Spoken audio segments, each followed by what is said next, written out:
ఆయన నిన్ను బలపరిచేవాడు.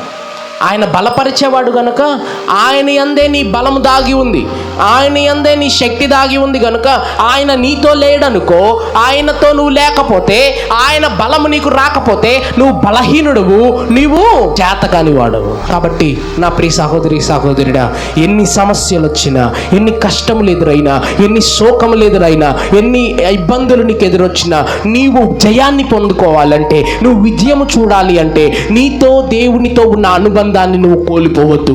నీకు దేవునికి మధ్యన ఉన్న అనుబంధం, నీకు దేవునికి ఉన్న సమయం, నీకు దేవునికి ఉన్న ప్రార్థన అనుబంధం, నీవు దేవుడితో మాట్లాడే సమయం నువ్వు కోల్పోతే, నీ యొక్క సమస్యల వలన, నీ నిస్పృహత వలన, నీ యొక్క శారీరక సంబంధ క్రియల వలన నీవేమైపోతావంటే నీరసించి అభాగ్యుడిగా మార్చబడతావు. కాబట్టి నా ప్రియ సహోదరుడా, నువ్వు విజయం పొందుకోవాలంటే దేవునికి నీకు ఉన్న మధ్యలో ఉన్న సంబంధాన్ని దృఢపరచాలి. హల్లెలూయా.